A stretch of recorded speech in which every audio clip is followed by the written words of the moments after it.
दोस्तों, आपके अपने चैनल हिंदू भक्ति पर आपका बहुत बहुत स्वागत है।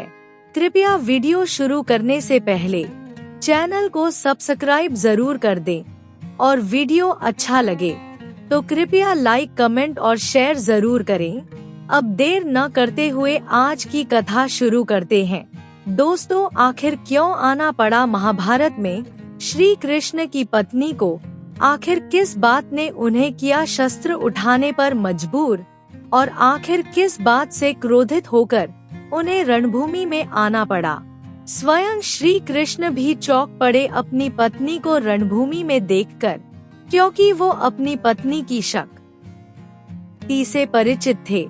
वैसे तो भगवान श्री कृष्ण ने अनेकों विवाह किए थे, लेकिन उन सभी पत्नियों में से एक पत्नी ऐसी भी थी जो अपने युद्ध पराक्रम के लिए जानी जाती थी, और अपने इस पराक्रम के बल पर उसने युद्ध भूमि में खलबली मचा दी थी। हम रुक्मणी या जामवंती की बात नहीं कर रहे, बल्कि आज हम आपको जिस श्री कृष्ण की पत्नी के बारे में बताने जा रहे हैं, स्वयं श्री कृष्ण भी उनकी शक्ति देखकर दंग रह गए थे। लेकिन उस दिन युद्ध भूमि में जो हुआ उसकी किसी ने कल्पना भी नहीं की थी। तो आखिर ऐसा क्या हुआ था उस दिन के युद्ध में? कौन थी श्री कृष्ण की ये वीर पत्नी? आखिर किसका बदला लेने के लिए उन्हें युद्ध भूमि में आना पड़ा? जानने के लिए वीडियो को अंत तक जरूर देखिएगा। लेकिन वीडियो शुरू करने से पहले जय श्री कृष्ण कमेंट करना बिल्कुल भी ना भूलिएगा। भगवान श्री कृष्ण की कृपा आपके घर परिवार पर सदैव बनी रहेगी। सत्यभामा सत्यराजित की कन्या तथा श्री कृष्ण की अष्ट भार्या में से एक थी। इनसे श्री कृष्ण को 10 पुत्रों की प्राप्ति हुई और इन्होंने पत्नी के रूप में श्री कृष्ण के जीवन में बड़ी महत्वपूर्ण भूमिका निभाई। लेकिन सत्यभामा घरेलू जीवन जीने वाली कोई साधारण स्त्री नहीं थी। वो हर प्रकार की युद्ध कला में माहिर एक वीरांगना थी। उनको धनुर्विद्या, गदा युद्ध, तलवारबाजी और भाला युद्ध की अच्छी जानकारी थी। सत्यभामा ने अनेकों युद्धों में श्री कृष्ण का साथ दिया। उन्होंने धर्म स्थापना हेतु अनेकों असुरों के विरुद्ध युद्ध किया तथा अनेकों राजाओं को हराया। सत्यभामा को देवी का अवतार माना जाता है। वो साक्षात धरती माता का रूप थी। वो बचपन से ही युद्ध कला में माहिर थी। लेकिन श्री कृष्ण से विवाह के उपरांत उन्होंने युद्ध में हिस्सा लेना कम कर दिया। लेकिन तभी उनके जीवन में एक ऐसी घटना घटी जिसने उन्हें युद्ध करने पर मजबूर कर दिया। इसी घटना के बाद उन्हें अपनी वीरांगना स्वरूप में आना पड़ा और शस्त्र उठाकर युद्ध भूमि की ओर प्रस्थान करना पड़ा। वास्तव में जिस योद्धा के वध के लिए उन्हें रण क्षेत्र में जाना पड़ा, उसे ये वरदान था कि वो पृथ्वी देवी के हाथों ही मारा जा सकता है और इसके अलावा उसका कोई वध नहीं कर सकता। वो योद्धा कोई और नहीं बल्कि नरकासुर नामक एक भयानक दैत्य था।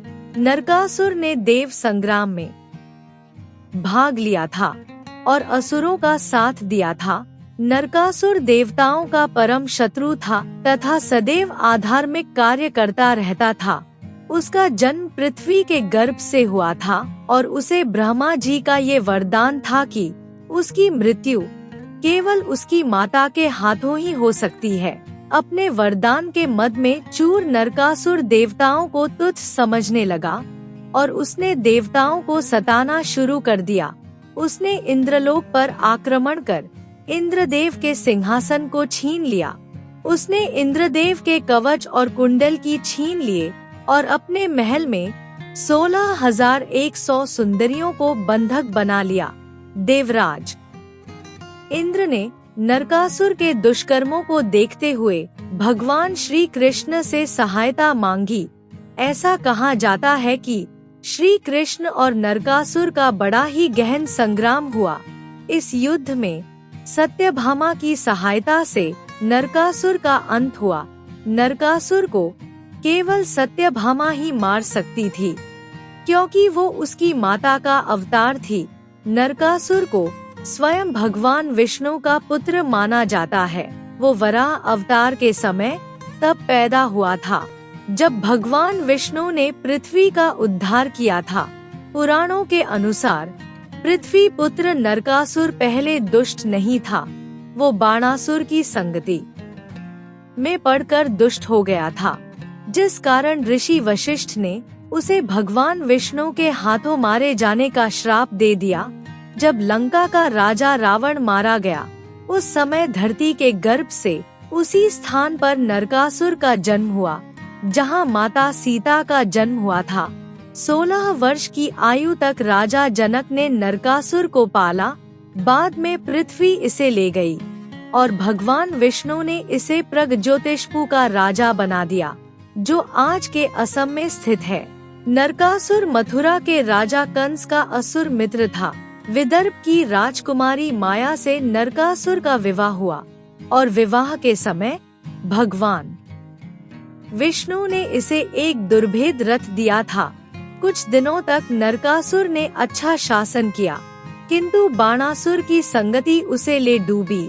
ऋषि वशिष्ठ से शापित होने के बाद नरकासुर ने अपने तपोबल से ब्रह्मदेव को प्रसन्न करके ये वर पाया कि उसे देवता, असुर, राक्षस आदि कोई भी नहीं मार सकेगा और उसका राज्य सदा ही बना रहेगा।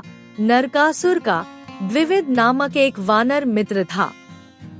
नरकासुर ने हयग्रीव, सुंद आदि की सहायता से भीमराज इंद्र को जीता तथा वरुण का छाता और अदिति के कुंडल ले भागा तथा घोर अत्याचार करने लगा।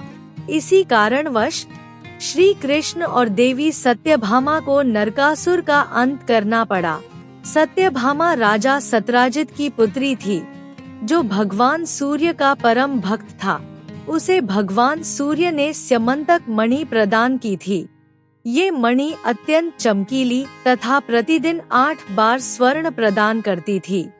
श्री कृष्ण ने सत्राजित से आग्रह कर कहा था कि वो मणि उग्रसेन को प्रदान कर दे, किंतु वो नहीं माना।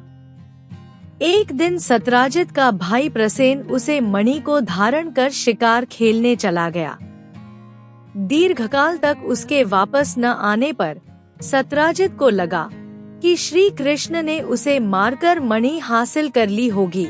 ऐसी बातें सुनकर श्री कृष्ण को बहुत बुरा लगा। वो प्रसेन को ढूंढने खुद जंगल में गए। मणि की इसी खोज में वो ऋक्षराज जामवंत से मिले और उनकी पुत्री जामवंती से विवाह भी किया। बाद में श्री कृष्ण ने उस मणि को सत्राजित को वापस कर दिया। सत्राजित अत्यंत लज्जित हो गया और उसने अपनी पुत्री सत्यभामा का विवाह श्री कृष्ण से कर दिया। तो दोस्तों, क्या आप देवी सत्यभामा की इस कहानी को जानते थे? हमें कमेंट करके जरूर बताइएगा। और अगर वीडियो अच्छी लगी हो तो इसे लाइक और शेयर कर चैनल को सब्सक्राइब करना बिल्कुल भी ना भूलिएगा। जय श्री कृष्ण।